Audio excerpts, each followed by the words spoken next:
అండి. Good morning. నేను మీ లక్ష్మీ చౌదరిని. వెల్కమ్ టు మిస్టరీ మధురిమలు Telugu audio stories. Brindavana part 144తో మీ ముందుకు వచ్చేసాను. కథలోకి వెళ్ళే ముందు వీడియోకి లైక్స్, హైప్స్ ఇవ్వడం మర్చిపోకండి యార్. అలాగే నచ్చితే షేర్ చేయండి మీ ఫ్రెండ్స్కి ఎవరికైనా. ఇక కథలోకి వెళ్ళిపోదాం. శివ్ అనంత మెడ చుట్టూ ఒక కాలు వేసి ఒక కాలు మీద నిలబడతాడు. టీం మెంబర్స్ విజిల్ వేస్తే మిగిలిన ముగ్గురికి మాత్రం అది చూసి షాక్ ప్లస్ భయం కలుగుతుంది. ఏరా, ఇంకో ఆఫర్ ఇస్తున్నాను నీకు. నేను కాలు మీదే నిలబడ్డాను. నా చేతులు కూడా వాడడం లేదు. చేతనైతే నన్ను పడగొట్టరా అని అంటాడు శివ్. అప్పటికే శివ్ కాలు వాడి మెడ చుట్టూ బిగుసుకోవడంతో ఊపిరాడక కొట్టుకుంటున్నా విడిపించుకోవాలని ప్రయత్నం మొదలు పెడతాడు. వాడి రెండు చేతులతో శివ్ నిలబడిన కాలుని అందుకొని లాగాలని చాలా ప్రయత్నిస్తాడు. ఎంత ప్రయత్నం చేసినా ఒక కాలు మీద ఉన్న శివుని పడగొట్టలేకపోగా మెడకు బిగుసుకున్న కాలుని విడిపించలేక ఊపిరాడక తగ్గడం మొదలు పెడతాడు. వెంటనే ఆ కాలు తీసి మోకాలితో వాడు వెన్ను మీద ఒకటి కొట్టి వాడి తల పట్టుకొని మెడ వెనక్కి విరిచి, సంజీవుని హత్య చేసిన దాంట్లో నీ పాత్ర ఎంత ఉంది నాకు తెలియాలి.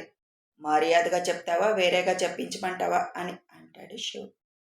చెప్తాను అంటాడు అనంత్. అప్పుడే అక్కడికి వ్యాన్లో నుంచి కుర్చీలు రెండు తెచ్చి చీఫ్కి శివ్కి వేస్తారు. మిగిలిన వాళ్ళందరూ అక్కడున్న చిన్న చిన్న కట్ల మీద కూర్చుంటారు. అనంత్ చెప్పడం స్టార్ట్ చేస్తాడు. సంజీవ్ మా అన్నయ్య చేసే బిజినెస్ మొత్తం సాక్ష్యాలతో సహా తెలుసుకున్నాడు. మేమిద్దరం బెస్ట్ ఫ్రెండ్స్ కాబట్టి ఏ కేసు విషయమైనా నాతో చర్చిస్తూ ఉండేవాడు. అసలు చెప్పకూడదని ముందు చెప్పేవాడు కాదు, కానీ నేనే క్యూరియాసిటీతో కావాలని అడిగేవాడిని. కానీ సంజీవ్కి తెలియని విషయం ఏంటంటే అన్నయ్య చేసే బిజినెస్లో సలహాలు ఇచ్చేది నేనే అని, మెయిన్ నేనే చూసుకునేది అని. అలా చేయడం మా ప్లాన్లో భాగమే. ఇద్దరం అదే బిజినెస్లో ఉంటే బయట ఏం జరుగుతుందో మాకు తెలియదు కదా. అందుకే నేను మామూలుగా సంజీవ్ వాళ్ళతోనే ఉండేవాడిని. ఎప్పుడైనా అత్యవసరమైతే ఫోన్లోనే అన్నయ్య వాళ్ళతో మాట్లాడేవాడిని. ఊరు వెళ్తున్నానని చెప్పి వెళ్ళి అన్నయ్య వాళ్ళతో కలిసి చేసేవాడిని. అన్నయ్య వాళ్ళ కేసు సంజీవ్ చేతికి వచ్చింది. ఎప్పట్లాగే ఇలా కేసు వచ్చింది నాకు, ఇంకా బిజీ అయిపోతాను అని చెప్పాడు. అది మా బిజినెస్కి సంబంధించింది అని తెలిసేసరికి ఇక నేను సంజీవ్తోనే ఉన్నాను. రోజు సంజీవ్ రాగానే కేసు ఎంతవరకు వచ్చిందని వివరాలు అడిగేవాడిని. అలా సంజీవ్ సాక్ష్యాలు మొత్తం సేకరించాడు. ఆ రోజు చాలా డల్గా ఇంటికి వచ్చాడు. కారణం అనంత్ అన్నయ్య గురించి తెలిసిన నిజాలు అనంత్కి తెలిస్తే బాధపడతాడు అని. చిన్న ఫ్లాష్ బ్యాక్ మీ అందరికీ ఇప్పుడు. ఏమైంది సంజీవ్, అంత డల్గా ఉన్నావు అని అడుగుతాడు అప్పుడే అక్కడికి వచ్చిన అనంత్. ముందు చాలాసేపు చెప్పడు, కానీ తర్వాత అనంత్ బలవంతం చేసేసరికి, ఇప్పుడు నేను డీల్ చేస్తున్న కేసు తెలుసు కదా, దానికి సంబంధించిన మొత్తం డీటెయిల్స్ సంపాదించేశాను. రేపు సబ్మిట్ చేసేయడమే. టైర్డ్ అయ్యాను, అందుకే డల్గా ఉన్నాను అని అంటాడు. అన్ని సాక్ష్యాలు దొరికిపోయాయంటే ఆ బిజినెస్ అసలు సూత్రధారి ఎవరో కూడా తెలిసిపోయిందా అని అడుగుతాడు అనంత్. ఇక్కడే కాదు, ప్యారిస్, అమెరికాలో కూడా ఈ బిజినెస్ చేస్తున్నాడు ఆ రోగ్. ఒక్కొక్క విషయం తెలుస్తుంటే నాకే ఆశ్చర్యంగా అనిపిస్తుంది. ముందు నాకు నమ్మాలి అనిపించలేదు, కానీ తరువాత సాక్ష్యాలన్నీ చూశాక తప్పలేదు. ఇంతకీ ఎవరా మనిషి అని అడుగుతాడు అనంత్ ఏమీ తెలియనట్టుగా. సారీరా, నేను ఆ డీటెయిల్స్ చెప్పలేను. ఇప్పుడు నన్నేం అడగొద్దు కూడా అని ఆ ఫైల్ తీసుకెళ్ళి లోపల పెట్టేసి వస్తాడు సంజీవ్. సంజీవ్ లోపలికి వెళ్ళొచ్చేలోపు వాళ్ళ అన్నయ్యకి మెసేజ్ చేసేస్తాడు అనంత్. కేవలం బెస్ట్ ఫ్రెండ్గా నమ్మాడు అనంత్ని సంజీవ్. ఒక ఎన్ఎస్ఎస్ ఇన్వెస్టిగేషన్ టీంలో ఉన్నాడు సంజీవ్. మనుషుల్ని పసిగట్టాల్సిన తాను అనంత్ విషయంలో మాత్రం పొరపడ్డాడు.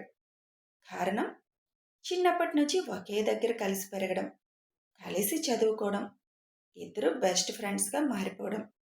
ఆ మాయలో సంజీవ్ అనంత్ ఎంత భయంకరమైన మనిషి అని తెలుసుకోలేకపోయాడు. బెస్ట్ ఫ్రెండ్కి చెప్పుకున్నట్టుగా కేసు విషయాలు అప్పుడప్పుడు చర్చిస్తూ ఉండేవాడు సంజీవ్. ఆ రోజు మనోహర్ గారు, ఆయన భార్య పెళ్లి కోసం ఊరు వెళ్తారు. సంజీవ్ తన భార్య మాత్రమే ఉంటారు ఇంట్లో. అప్పటికప్పుడు అనంత్లో ఒక దుర్మార్గపు ఆలోచన మెదులుతుంది. సంజీవ్ భార్య మీద ఎప్పటినుంచో కన్నుంటుంది అనంత్కి. మనోహర్ గారి ఫ్రెండ్ కూతురే సంజీవ్ భార్య. అనంత్ ఆ అమ్మాయిని ముందు నుంచి ఇష్టపడ్డాడు. కానీ అతను చెప్పేలోపే సంజీవ్కి అమ్మాయికి పెళ్లి నిశ్చయం చేసేస్తారు. అప్పటినుంచి అవకాశం కోసం ఎదురు చూస్తూనే ఉన్నాడు మంచితనం ముసుగు వేసుకున్న అనంత్.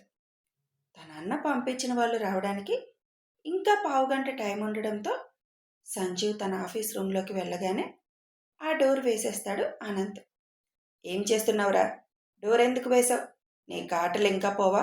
తీ ముందు డోరు అంటాడు సంజీవ్. ఆ డోర్ తీయడానికి వేయలేదురా.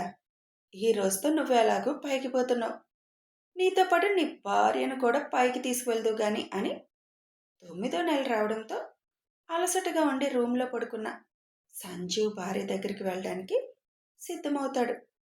మీ ఇంట్లో సీసీ కెమెరాలు ఉంటాయి కదూ అని అంటూనే నేను వచ్చినట్టు తెలియకూడదు కదా, ఏం చేయాలని ఆలోచించినట్టుగా నటించి ఇప్పుడు నేను బయటకు వెళ్ళిపోతానని వెళ్ళిపోయి జామర్ ఆన్ చేస్తూ వెనక వైపు నుంచి వస్తాడు. అనంత్, మర్యాదగా డోర్ తీ. నీకు అర్థమైపోయిందని నాకు అర్థమైంది. నేను డీల్ చేసిన కేసు అసలు దోషి మీ అన్నయ్య అని నీకు తెలుసు కదా అని అడుగుతాడు సంజీవ్ కోపంగా. తొందరగా క్యాచ్ చేసావురా. సరే, కాసేపు అలాగే కోపంగా ఉండు. నా పని పూర్తి చేసుకొని వస్తాను అని సంజీవ్ వాళ్ళ బెడ్రూమ్లోకి వెళ్తాడు అనంత్. ఏం చేస్తున్నావురా బాస్టర్డ్? తననెందుకు చంపుతావని గట్టిగా అరుస్తాడు. సంజీవ్ అరుపుకి మెలకు వచ్చిన అతని భార్య తన ఎదురుగా ఉన్న అనంత్ని చూసి నెమ్మదిగా లేచి, ఎందుకు తను అలా అరుస్తున్నారు? మీరేంటి ఇలా రూమ్లోకి వచ్చేశారు అని బయటికి రాబోతుంటే లాగి బెడ్ మీదకి విసురుతాడు అనంత్. అసలే నిండు గర్భిణి అవడంతో పెయిన్గా అనిపించి అమ్మా అంటుంది పడిపోగానే. తననేమి చేయగరా అనంత్ అని సంజీవ్ అరుస్తున్నా అనంత్ తన క్రూరత్వంతో నిండు గర్భిణి అని కూడా చూడకుండా పైశాచికంగా తన మీద పడి మృగంలా ప్రవర్తిస్తాడు. తన మీద పడి అనంత్ చేస్తున్న దారుణానికి పొట్ట మీద బరువు పడడంతో నొప్పికి తట్టుకోలేక స్పృహ కోల్పోతుంది తను. వాడి పని పూర్తి అవగానే సంజీవ్ తెచ్చిన ఫైల్ ఎక్కడ పెట్టాడో చూశాడు కాబట్టి ఆ ఫైల్ తీసుకొని వెనక డోర్ నుంచి వెళ్ళిపోతాడు అనంత్. తన భార్య అరుపులు విని ఎలాగైనా బయటికి రావాలని ఆ రూమ్ విండోని బలవంతంగా తన బలమంతా ప్రయోగించి విరగ్గొట్టి బయటికి వచ్చేసరికి అనంత్ వెళ్ళిపోతాడు. కరెక్ట్గా సంజీవ్ రూమ్లోకి వెళ్ళబోతుండగా ఆ ఇంట్లోకి ప్రవేశిస్తారు అనంత్ అన్నయ్య ఇంకొక నలుగురు. వాళ్ళని చూడగానే అర్థమవుతుంది తను ఎంత పొరపాటు చేశాడో అని. రావడమే సంజీవ్ మీద పడిపోతారు నలుగురు. తప్పించుకునే అవకాశం కూడా లేకుండా కత్తులతో పొడి చేస్తారు సంజీవ్ని. అప్పుడే లోపల నుంచి చిన్నగా స్పృహొచ్చి సంజీవ్ అని పిలుస్తున్న గొంతు విని అనంత్ అన్నయ్య లోపలికి వెళ్తాడు. మంచం మీద నగ్నంగా పడున్న అమ్మాయిని చూడగానే ముందు వెనక ఆలోచించకుండా తన పరిస్థితి ఏంటి అని కూడా చూడకుండా వాడు మృగంలా పడతాడు తన మీద. అరవడానికి కూడా ఓపిక లేదు ఆమెలో. అప్పటికే సంజీవ్ తప్పించుకొని లోపలికి వెళ్ళాలని చూస్తుంటే అవకాశం ఇవ్వకుండా ప్రాణం పోయే వరకు హింసించారు సంజీవ్ని. అనంత్ అన్న బయటికి రాగానే లోపలికి చూసిన మిగిలిన నలుగురు అన్నా మేం కూడా అని అంటారు. మీ ఇష్టం, త్వరగా కానివ్వండి అని అంటాడు అనంత్ అన్న. అప్పటికే సంజీవ్ భార్య కడుపులో బిడ్డతో సహా చనిపోతుంది. మంచమంతా రక్తస్రావం అవుతున్నా కనీసం కనికరం లేకుండా ఆడదైతే చాలన్నట్లుగా ప్రాణం లేని ఆమెపై మృగాల్లా పడ్డారు. తర్వాత కామ్గా వెళ్ళిపోతారు ఐదుగురు. సంజీవ్ శివులాగా సీక్రెట్గా డీల్ చేస్తాడు ఏదైనా. అందుకే అతని గురించి ఎవరికీ తెలియదు కాబట్టి సెక్యూరిటీ కూడా ఉండదు. మనోహర్ గారికి మాత్రమే సెక్యూరిటీ ఉంటుంది. ఆయన పెళ్లికి వెళ్ళడంతో ఆయనతో పాటు సెక్యూరిటీ కూడా వెళ్ళిపోయింది. సాధారణ జీవితం గడుపుతారు కాబట్టి మనోహర్ గారి ఇల్లు కూడా మామూలుగానే ఉంటుంది. అక్కడి ఇల్లులన్నీ కొద్దిగా దూరంగా ఉండడంతో ఏం జరిగింది ఎవ్వరికీ తెలీదు. మనోహర్ గారు వాళ్ళు వచ్చేసరికి హాల్లో రక్తపు మడుగులో కొడుకు, లోపల బెడ్ మీద చూడకూడని స్థితిలో ఉన్న కోడల్ని చూసేసరికి మనోహర్ గారి భార్య గుండె అక్కడికక్కడే ఆగిపోతుంది. మనోహర్ గారికి తీరని వేదన. అంత వేదనలో కూడా ఒక ఆఫీసర్గా ఏం జరిగిందో నాకు తెలియాలి అని ఆర్డర్ వేస్తారు. ఫుటేజ్ అంతా చెక్ చేసి తానే అంత బాధలోనూ వెళ్ళి ఆ దరిద్రులందరినీ పట్టుకుంటారు. అనంత్ తను దొరకకుండా తన అన్న పంపించిన వాళ్ళని ఇరికించాలని ప్లాన్ వేస్తాడు. కెమెరాస్ ఉంటాయి కదా ఇంట్లో అంటే అవన్నీ నేను ఆఫ్ చేసేసాను అని చెబుతాడు వాళ్ళ అన్నకి. దానితో వాళ్ళ అన్న కూడా వెళ్తాడు లోపలికి. అనంత్కి ఆ విషయం తెలీదు. తను కేవలం మనుషుల్ని పంపించమని చెబుతాడు. అనంత్ అక్కడ ఉండడం కరెక్ట్ కాదని అన్న కోసం వెళ్తాడు. కానీ తన అన్న కూడా లోపలికి వెళ్ళాడని తెలిసాక అనంత్ షాక్ అయిపోతాడు. మనోహర్ గారు తనని అరెస్టు చేయగానే నువ్వెందుకు వెళ్ళావురా లోపలికి అని తల పట్టుకుంటాడు. ఒక నిమిషం అంకుల్ అని వాళ్ళ అన్నయ్య తీసుకువెళ్తుండగా ఆపి నువ్వెందుకు వెళ్ళావురా లోపలికి అని చిన్నగా అడుగుతాడు. నువ్వేగా కెమెరాస్ లేవన్నావు, అందుకే నేను కూడా వెళ్ళాను అని అనడంతో మౌనం మీద మరక పడకుండా వాళ్ళని ఇరికించాలనుకుని నేను అనుకుంటే నువ్వు కూడా వెళ్ళావుగా, కాసేపు నటిస్తాను, ఏమీ అనుకోకని నా ఫ్రెండ్ని ఎందుకు చంపావురా అని అతన్ని కాలర్ పట్టుకొని అడుగుతూ నేనేదో ఒకటి చేసి నిన్ను బయటికి తీసుకొచ్చే మార్గం చూస్తాను, అప్పటి వరకు జాగ్రత్తగా ఉండని చెప్పి వదిలేస్తాడు. ఇంకా ఏదో చెప్పబోతుండగా అక్కడి నుంచి అతన్ని తీసుకుని వెళ్ళిపోతారు. ముందు ఫుటేజ్లో అనంత్ వెళ్ళిపోవడం చూశారు కాబట్టి మనోహర్ గారికి అతని మీద అనుమానం రాలేదు. ఎలా అయినా ఇన్వెస్టిగేషన్ చేస్తారని ముందుగానే ఆ ఫైల్లో ఉన్న ఫారెన్ బిజినెస్లకు సంబంధించినవన్నీ చించేసి ఓన్లీ ఇండియాలో ఎక్కడెక్కడున్నాయో ఆ డీటెయిల్స్ ఉన్న పేపర్స్ ఉంచుతాడు అనంత్. అన్నయ్య గదిలో ఇది దొరికిందని చెప్పి తనే తీసుకెళ్లి మనోహర్ గారి చేతికిస్తాడు. సంజీవ్ మరణ వార్త తెలిసిన శివ్ వచ్చేసరికి ఇదంతా జరిగిపోతుంది. ఎన్నిసార్లు సీసీ కెమెరా ఫుటేజ్ చూసినా శివ్కి ఎందుకో అనుమానంగానే అనిపించింది. అదే విషయం మనోహర్ గారితో కూడా 2-3 సార్లు అంటాడు. ఆయన బాధలో ఉండి అది పెద్దగా పట్టించుకోరు. నిండు నెలల గర్భిణిని అంత దారుణంగా చేసిన వాళ్ళు బతకడం అవసరమా సార్ అంటాడు శివ్. ఒక ఆఫీసర్ని అతని భార్యని దారుణంగా చంపారు కాబట్టి వాళ్ళని ఎన్కౌంటర్ చేసేయాలని శివ్ లెటర్ పెడతాడు. వాళ్ళు కూడా సానుకూలంగా స్పందించి అందుకు అవకాశం ఇచ్చేస్తారు. ఆ రాత్రికి రాత్రి వాళ్ళని చంపడానికి తీసుకొచ్చేస్తారు బయటికి. శివ్ చెప్పినట్టుగా వాళ్ళ పేరెంట్స్ అందరినీ పిలిపిస్తారు ఒక దగ్గరికి. వాళ్ళు చేసిన దారుణం చెప్పగానే చంపేయండి వాళ్ళని అంటారు ఆ పేరెంట్స్ అందరూ కూడా. అలా చెప్పి అక్కడి నుంచి వాళ్ళందరూ వెళ్ళిపోతారు. అనంత్ మాత్రం నేను ఉంటాను ఇక్కడే అంటాడు. తన అన్నని ఎలాగైనా బయటికి తీసుకురావాలి అనుకున్నాడు. కానీ ఇప్పుడు తన కళ్ళ ముందే చనిపోతున్నాడు. దీనికి కారణం ఈ శివాంష్.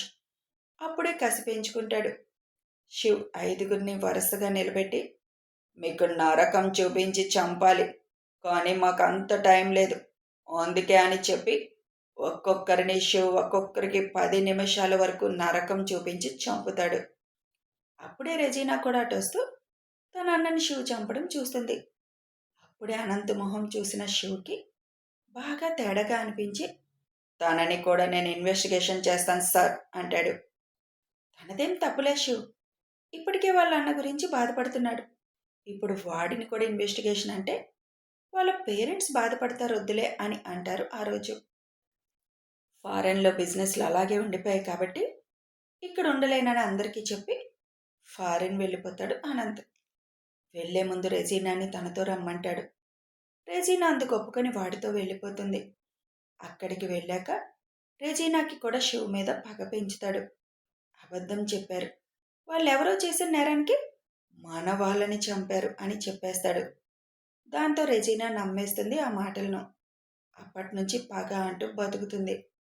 జరిగిందంతా విని మనోహర్ గారు వాడి ముందుకు వచ్చి ఆ రోజే శివ్ చెప్పాడురా, ఇన్ని రోజులు గుడ్డివాడిలా ఉండిపోయాను అని వాడిని ఇష్టం వచ్చినట్టు కొడతారు ఆయన. జరిగిందంతా విన్నాక రెజీనాకి తను ఎంత తప్పు చేయబోయిందో అర్థమైంది. ఇప్పుడు బాధపడిన ప్రయోజనం లేదని అర్థమైంది తనకి. మనం కాదు సార్ వీడిని కొట్టాల్సింది అని అక్కడున్న లేడీస్ స్టాఫ్ని పిలుస్తాడు శివ్. మొత్తం విన్నారు కదా, వాడికి నరకం చూపించి ఇప్పుడే చంపేయండి అని వాడిని జుట్టు పట్టుకొని ఈడ్చుకొని వెళ్ళి సంజీవ్ భార్య సమాధి ముందు పడేస్తాడు శివ్. నలుగురు ఆడవాళ్ళు అక్కడికి వెళ్ళి ఏ మగతనం చూసుకొని నిండు గర్భిణి అయిన తనని ఇబ్బంది పెట్టాడు. అక్కడ నలుగురు కాళ్ళేసి తొక్కి తంతా ఉంటారు. నొప్పి తట్టుకోలేక వాడు కేకలు పెడుతుంటే ఆ రోజు ఆ అమ్మాయి కూడా నొప్పికి ఇలాగే అరిచి ఉంటుంది కదరా, సావర చావు అని తంతూనే ఉంటారు. వాడికి ఎక్కడ అవకాశం ఇవ్వకుండా 2 చేతుల మీద కాళ్ళతో తొక్కుతూ ఉంటారు ఇద్దరు. వాడిని అలాగే తంతు 1 గంట హింస పెట్టి తరువాత గొంతు మీద కాలేసి తొక్కి చంపేస్తారు వాడిని. కామేష్ నాగేష్కి వణుకు వచ్చేస్తుంది అదంతా చూడగానే. వీళ్ళిద్దరు కూడా ఏం తక్కువ వాళ్ళు కాదు, వాళ్ళని కూడా మీరే చంపేసేయండి ఆ నలుగురికి అప్పచెప్తాడు శివ్. Thank you sir.